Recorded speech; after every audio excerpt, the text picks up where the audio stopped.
And when you love someone, you don't stop, ever. You don't give up, because if I could give up, that wouldn't be love. That would be some other disposable thing that is not worth fighting for.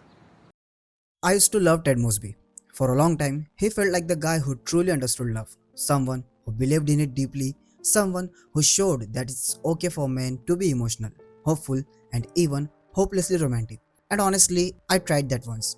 I tried loving the Ted Mosby way, and it didn't work out. Not because I was with the wrong person, but because I was doing it the wrong way. I was doing it the Ted Mosby way. Now, you might be wondering why I still want to be a hopeless romantic, but not like Ted. Why did you say that? Well, before we get to that, if you enjoy honest conversations about movies and shows seen through a different lens, consider subscribing. It genuinely helps me a lot. When you really look at Ted, you start noticing something uncomfortable, something that just isn't right. And I think it starts with him being too idealistic. Ted builds his own version of love, his own fantasy world, and somehow expects everyone else to play along in it.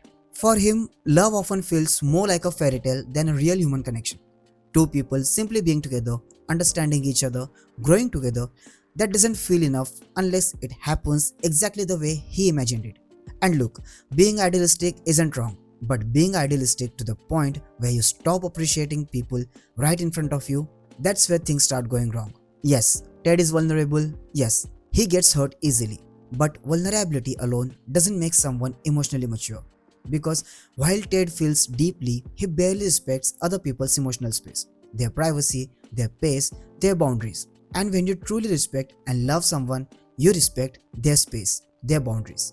For Ted, love isn't really a partnership, it's more like a cab ride, something he steps into when he needs comfort and steps out of when it no longer fits his destination. She can't say it's not meant to be. It is meant to be, and you know why? Because I mean it to be. He's so obsessed with the idea of the soulmate that he never allows love to actually grow. He's constantly searching for the one, and because of that, he never gives relationship the time they need to become meaningful, even when there's real potential. But real love doesn't happen overnight. It doesn't happen at first sight either. That's a huge cliche. It happens through mutual understanding, countless conversations, little silly fights, and the priceless time you share with the one person. But Ted, instead of letting people be who they are, he subtly forces them to behave like him, to believe like him, to love like him. And when they don't, romance slowly turns into pressure, and eventually the relationship ends. I really hope you get her someday. Ted carries a lot of narcissism without even realizing it. He rarely apologizes for his mistakes. He even goes as far as sabotaging other people's relationships just to satisfy his own emotional needs. Like when he refuses to give a toast at his mother's wedding, not because he doesn't love her, but because she is getting married for the second time, while he hasn't been married even once. It's like his pain always needs to be louder than everyone else's happiness.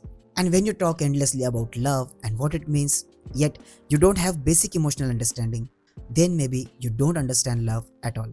Ted doesn't just believe in love, he imposes his philosophy on others. He talks more than he listens.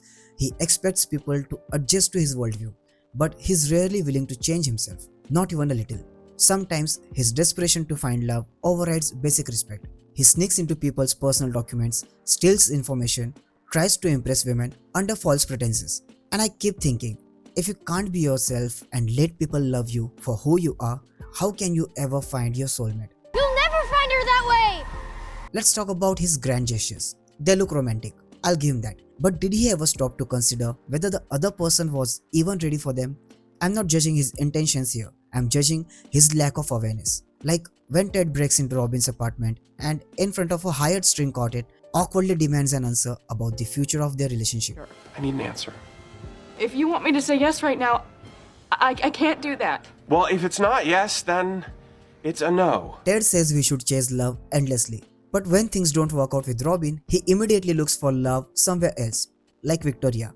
That's not resilience, that's replacement. Because when you truly love someone, you don't get over them that quickly. I mean, it took me 3 years, so... And what bothers me the most is Ted's lack of emotional empathy. He wants emotional safety but doesn't offer it back. He feels relieved when he shares his emotional baggage, but the moment the other person opens up about her imperfections, he pulls away. He wants to be understood, but he doesn't always try to understand. Yeah, you gotta go. The Stella arc makes this painfully clear. He practically forces himself into a relationship with her, complains that things aren't moving fast, then breaks up with her when she moves faster. She invited you to a wedding? 6 months from now, as in, we'll be together 6 months from now. And it doesn't stop there. He proposes her out of the blue, invites both of his exes to the wedding without even consulting Stella, and eventually pushes her back into the arms of her child's father, Tony. And as if that wasn't enough, Ted reappears in Stella's life just to badmouth her so much that Tony temporarily breaks up with her. And despite causing all this mess, Ted refuses to apologize. And that's when I realized something. I don't want to love like that. I don't want to be someone who only expects without giving. I don't want to wait for a soulmate to magically appear one day. I want to build connections, be patient, understand people before making conclusions. I don't want to take anyone's emotions for granted. I want people to feel safe around me, safe enough to open up without fear of being dismissed. And I don't want to chase someone who doesn't choose me. If they don't love me back, that's their choice, not a challenge. For me, true love isn't something that falls from the sky. It's something you grow over time, something you feel even when the person isn't around, something rare, something real. So yes, I want to be a hopeless romantic, just not like Ted Mosby. And remember, being a hopeless romantic isn't bad. Refusing to grow beyond Ted Mosby is. Until next time, stay happy and curious. It's like, okay, I'm ready. Where is she?